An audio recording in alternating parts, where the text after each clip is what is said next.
What's good, my G's? Your boy Snow. Ignorant gamers in the house. How you doing? How you living? How you gaming? Of course, if you don't already know, G stands for Gamers. PlayStation Experience 2015. But before I get into that, I want to say thank you for everybody riding with us. Team IGZ, you already know. I say us because it's a brand of us for those of you who are new to the channel. I happen to be the PlayStation resident gamer here, not the fanboy, but I'm a consumer first. You will hear me and another voice, mainly us two, Uncle Rizza, who I call the Microsoft whore, and he's not going to deny that. He's not a Xbox fanboy, he's a Microsoft whore.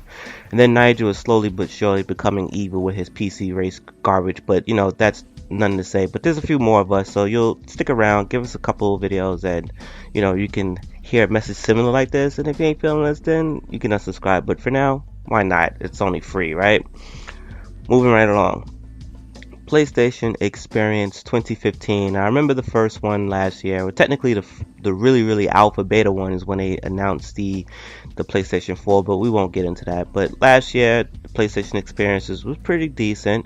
This year, if I'm going to be upfront with this overview, for me, a little underwhelming for the perception of the overall PlayStation community, the PlayStation Nation. I feel like this one was a decent one. If I had to give it a letter grade, I'd say still a C plus out of the letter grade, or 3 out of 5, right? Now, there's a lot of reasons behind that. As much as I am part of this universe, this nation as well, I play a certain realm.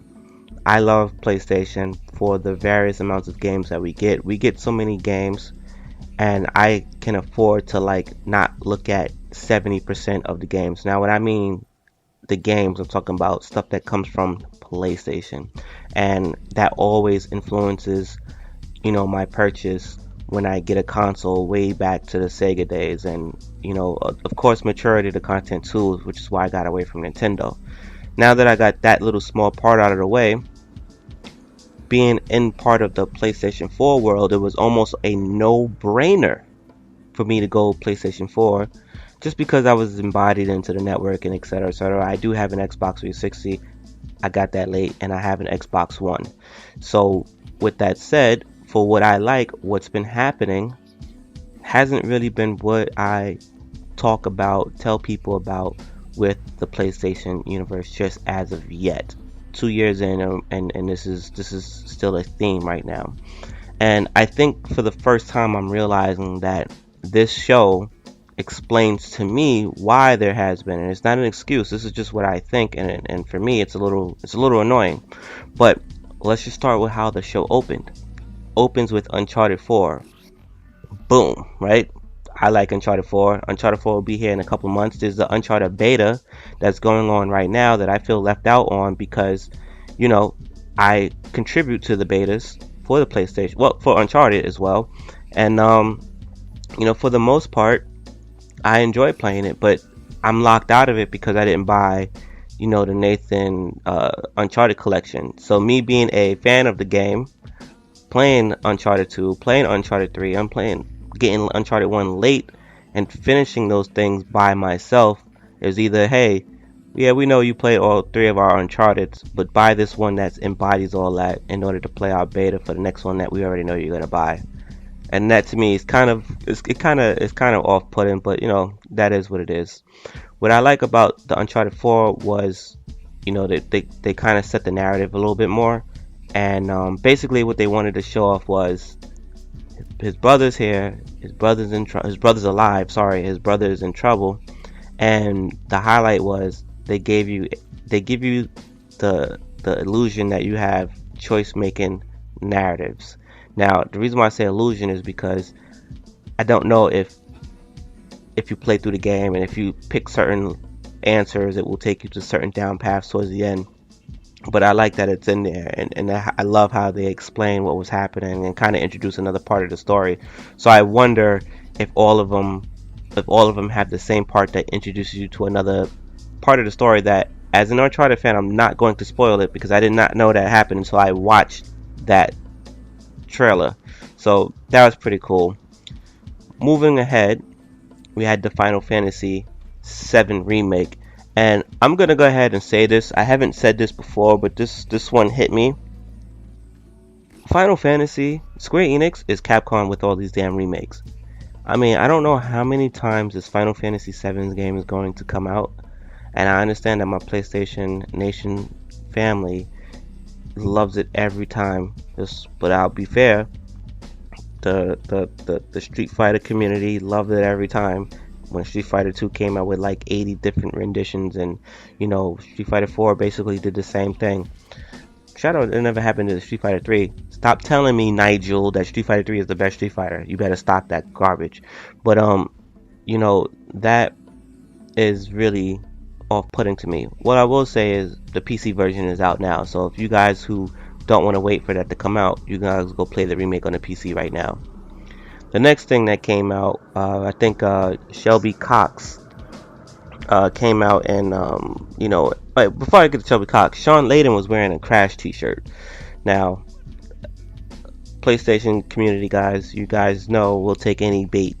If that Crash t-shirt isn't the second or maybe the third bait we've gotten in the last year or two since all the Rare stuff was happening, the Microsoft Rare and all this other stuff been happening, you guys, I'm like starting to believe now. I wasn't with you in the first two, but on this one I'm with you. So hold on for that.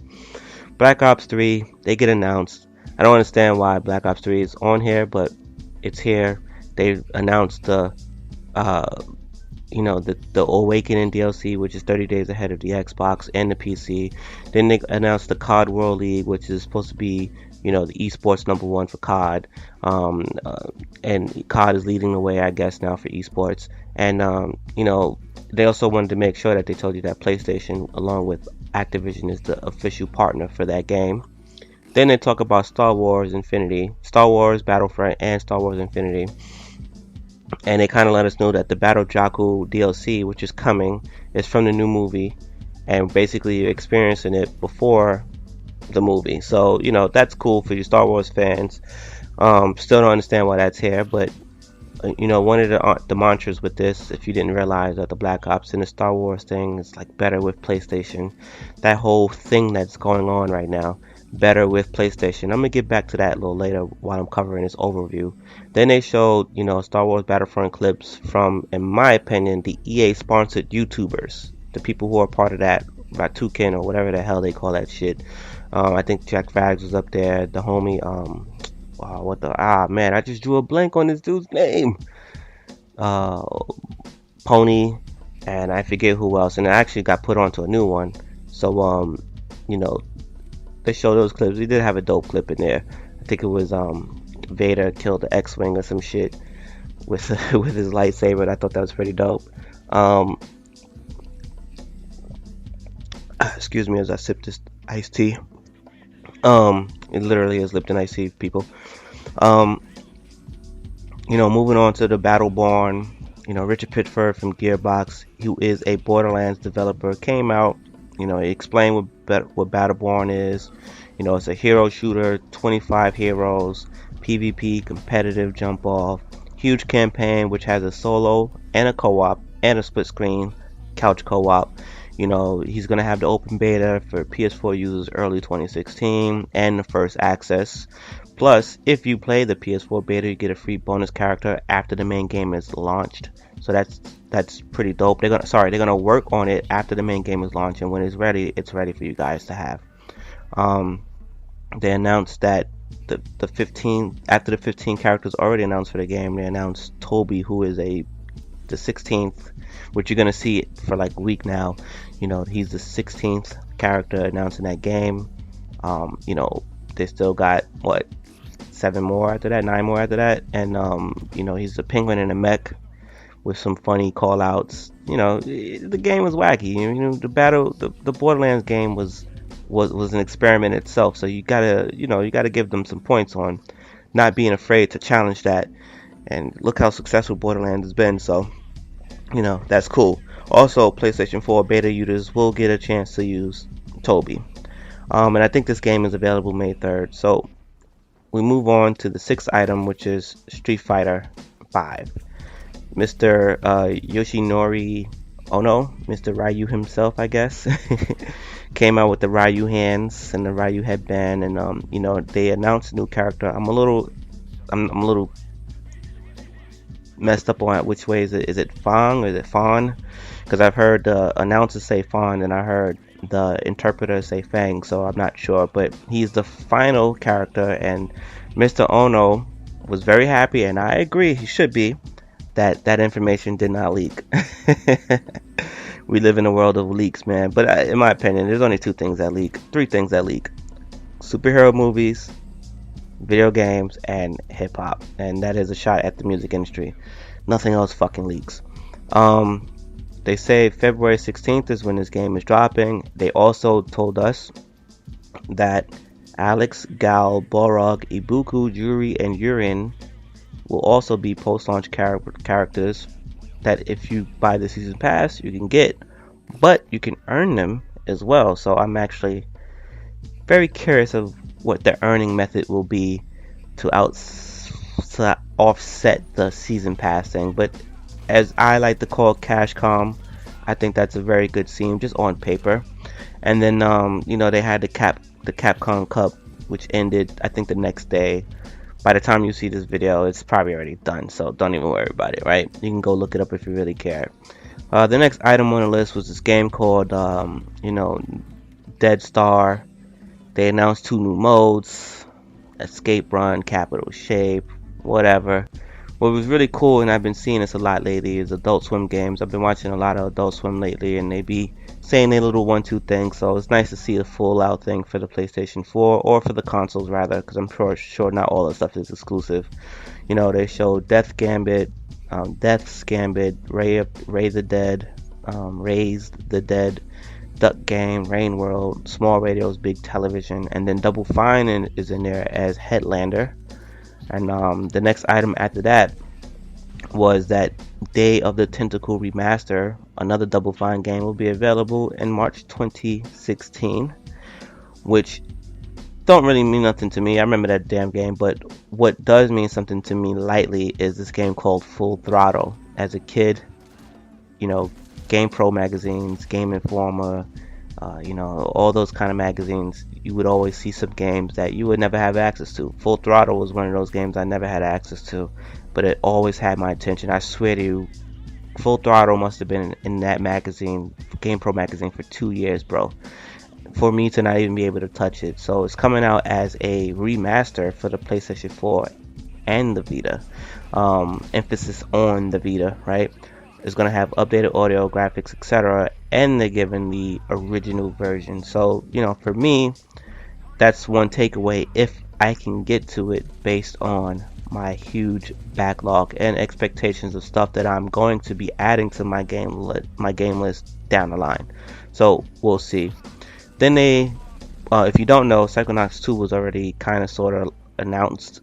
There's a Kickstarter-like campaign behind it. I don't know, but here's the part of the show where Psychonauts is introducing pretty much VR for the rest of the show, because now they have this new thing called Psychonauts in the Rhombus of Ruin, which is for the PlayStation VR, of course, by Double Fine.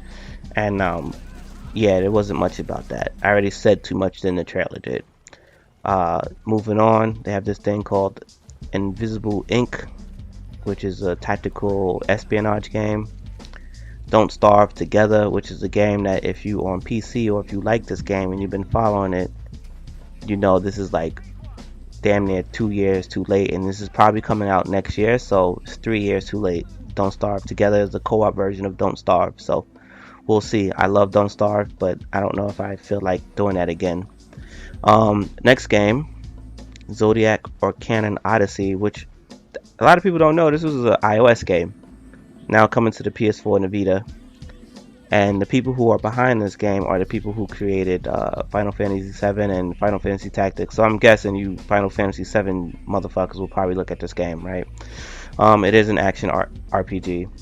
The next fucking game, which was a mobile game, Hitman Go, which I had on my Android for a little bit, is also coming to PS4 and Vita, right? Emphasis on the Vita. Brawlhalla going to be a console debut with exclusive content to the PS4. Brawlhalla is like a Viking-ish Smash Brothers. If you say it's been on Steam for quite a while, it's actually a pretty fun game. I've seen some people have some real fun. And I'm gonna deter real quick. Where the fuck is Gang Beasts? I just want to say that. Next up on the list from building the list, hashtag if you guys remember that shit, is Yakuza 5 going to the PS3 December 8th and Yakuza 0 coming to the PS4. That could be good news for a lot of people. A lot of Sega fans. I am a Sega fan, but I happen not to be a Yakuza fan, so you know that is what it is. The Last Blade 2 is coming to the PS4 and the Vita. That's from the SNK Playmore team, another building the list game. King of Fighters 14, console exclusive with 50 fighters is coming. Now, I've been out of the King of Fighters world because I've been out of fighting games world, but my boy Kent, shout out to Kent, he's probably going to flip out over this shit. That looked pretty good. He will probably try to influence me to buy it, but I think my boy, who I call Black Mike, I think he'll probably get his PS4 by that time. He'll probably have this, because he too is a King of Fighters fan. Now, this game right here, I am excited about. It's called Neo, N-I-O-H. It is a console exclusive. I'm not giving that to the PlayStation Point, and it's by the Koei Tecmo team, aka Team Ninja. And it reminds me of, I don't want to say Tenchu, but it's a ninja type thing. You know, maybe some Tenchu, maybe Nightmare Creature-ish, maybe Bloodborne-ish in terms of how the character moves and stuff like that. So I'm cool with that. I like that. The problem is, I already seen this shit at Tokyo Game Show, or what was it? Tokyo Game Show? I think it was a Tokyo Game Show. I already seen this shit, so that's not a big thing, and there wasn't a lot of update about it. Maybe just a new trailer. Then these two dudes, Nick and Sid, came out and they talked about Bastion launching today, the Bit Trip HD coming to console, Nuclear Throne coming to PS4 and the Vita. Sorry, the last two are coming to the PS4 and the Vita as well. Then they talked about the PlayStation collector cards. I don't know if you guys remember that, a couple years ago, physical cards. And then, you know, Stormcloud Games is releasing a game called Brutal, which looks a little interesting. So then there's that. I expected MLB The Show to show up here, and they showed up with pre-beta footage. That pre-beta footage to me is probably a bad display of the game because it didn't even look better than the 15. I know it's going to look better than 15, but that pre-beta footage didn't look better than 15 based on the stream that we were watching. So that's not a good look. They're going to have to put out some real footage of that game pretty soon. But, you know, whatever, right? Then they announced the Guns Up free-to-play game, which launched on the day. PlayStation Plus members get free DLC. Fat Princess Adventures 4-player co-op, local available today. Plus members get discount. If you buy it before December 15, you get some kind of free shit. I don't remember. Ratchet and Clank, another one of my beloved franchises, which is a PlayStation exclusive.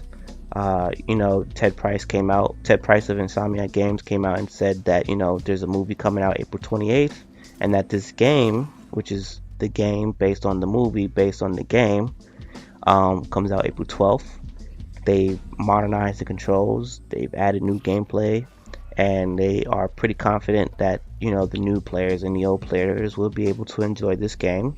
I would fall under the older players because when that series started, I was already high teen.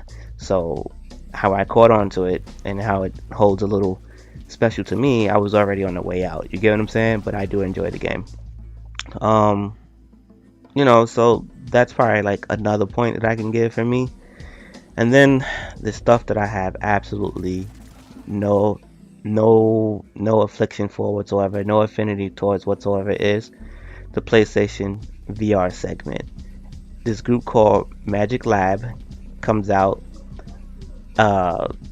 This dude named Dr. Richard Marks come out, and some dude named Sauce. They put on a terrible tech demo at the PlayStation experience, and better there than E3, but goddamn, that was terrible. I will say this though, the best thing about their demo is I want to know what the hell sneakers shoes that dude Sauce had on. I think that was his name, Sauce. Like, if anyone could tell me what those shoes were, please, please, please, please, please let me know. Um, Next up, mind you, all this stuff I'm about to say until I say otherwise is VR stuff, right? Res Infinite is reborn 1080p 60 frames per second with 3D audio. Another fucking remake or whatever, right? Or edition. Then Assad and Adam come out and they talk about a bunch of games, like 12 games that had no action, no screenplay, no nothing, so whatever. And then they show me Ubisoft's Eagle Flight, which is probably the eagle from fucking it's either that super annoying ass eagle from fucking Far Cry, so fuck you, or the eagle from, I forget what Assassin's Creed game it is, so fuck you too. So either way, Eagle Flight is a co-op multiplayer 2-player game, something like that.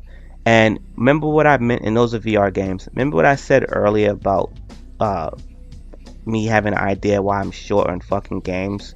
This game system came out in 2003, so from 3 to 14, 14 to 15, that's 2 years. And we're kind of going after the PlayStation experience. I almost guarantee we're going 15 into 16, and I'm still going to be short on the shit that I am talking about.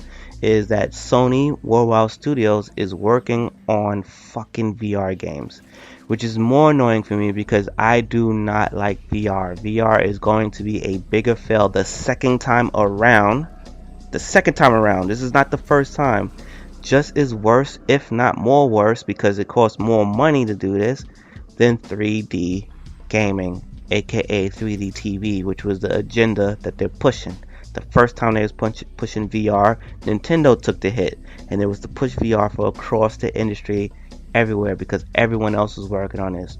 I keep telling people, for gaming, VR is a very, very, very niche thing that will be very expensive, and the reward to me won't be enough commercially to warrant the use of VR.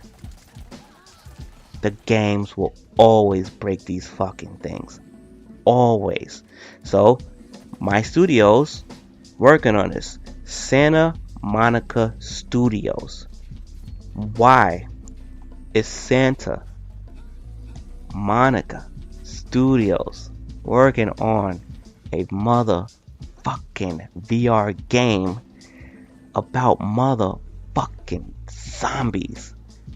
And the fucking zombie game, right?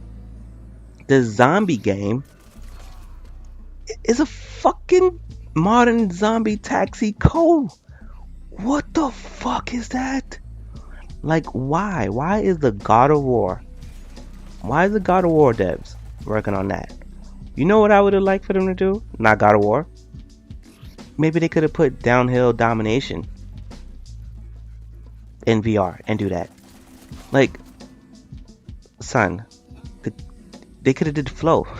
They could have reborn Flow. And I know that kind of go against what I just said, but so what? They could be working on Warhawk. They could be working on, I don't know, Starhawk. They could be working on some new shit called Hawk. Maybe Godhawk. like, son, what the fuck? Maybe they could have been working on a new Twisted Metal. Like, I don't get it. Maybe they could be doing new, like, son, I don't get it. Maybe they could have been doing Unfinished Swan.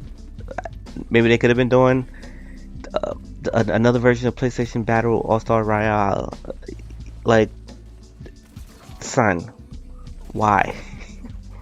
Why is one of the best studios in Sony's first party working on a VR game? Which also tells me that there's a whole lot more that is working on shit that we just don't know about.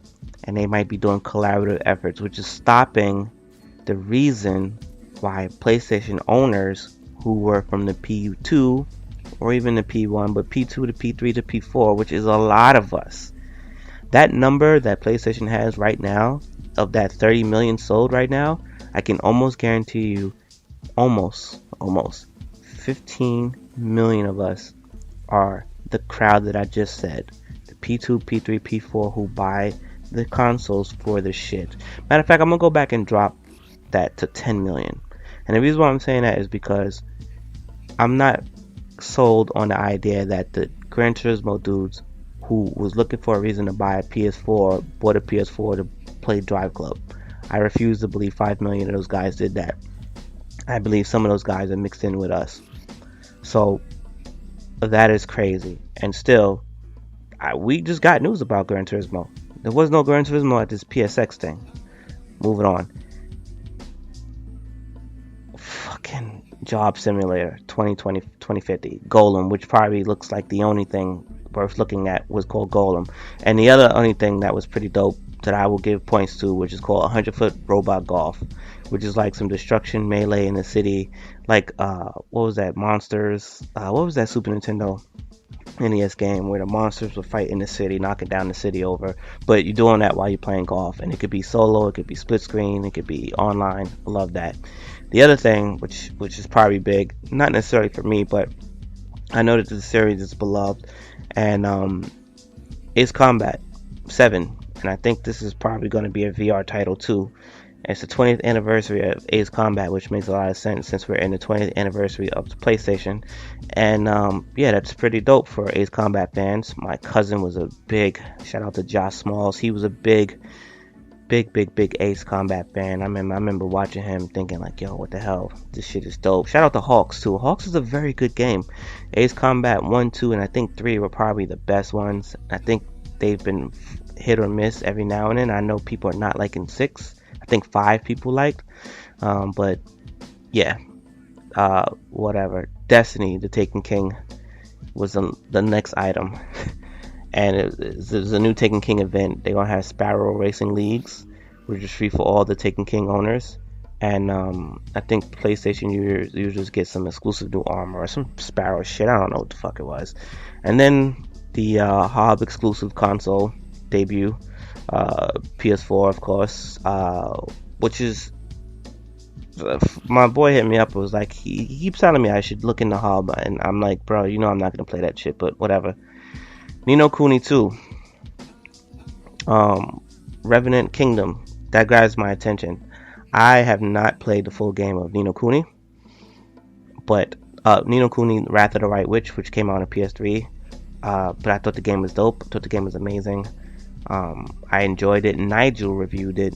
Lady Ninja, I thought of Nigel and Lady Ninja automatically. They loved that game, so I was like, yo, this might be a blind purchase.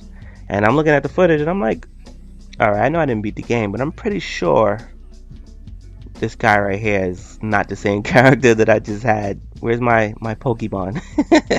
My Pokemon like game. So it's a little different, and I will look into it, but I was actually excited to see that.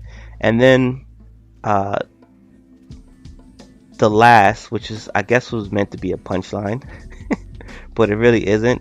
Epic Games shows up on stage, and they talk about their game Paragon, which is a mobile game, and that this will be available for PS4, PC 2016, open beta in the summer 2016. And you might be saying, well, why was this supposed to be a punchline? It's a mobile game. And the reason why I'm saying that is because if you don't know, Epic Games make the other GOW game, which is called Gears of War. And you should know that they are responsible for pretty much dominating the Unreal tournament, Unreal Engine, because they are Unreal, and stuff like that. But between the console wars, we tend to only focus on stuff that we care about and blow it up. So the Gears of War guys are on stage, and then talking about Paragon. Paragon's not a game for me, so I'm not excited about that. And just overall, this just doesn't. This was a waste of 2 hours for me. Just on the show alone, it was a waste of 2 hours for me, and it's just more. Now I have to really buy into the greatness awaits, and I'm still waiting. And I am the PlayStation fan. I have a 1 terabyte. I did the videos. You see the videos here. Like, the videos are all on the channel. That's all me, baby. So I don't know if you guys enjoyed it. That's one thing, but I sure enough haven't. And you guys let me know your thoughts on it. I guess I'll be. Well, when Uncharted comes out, we'll be enjoying that for like however long that is, and I look forward to seeing Horizon, which wasn't on the stage either, but I'm sure a lot of stuff is on the showroom floor, and that's what you don't get for not being there. So anyway, your boy Snow, hope this helps. I'm out. Peace.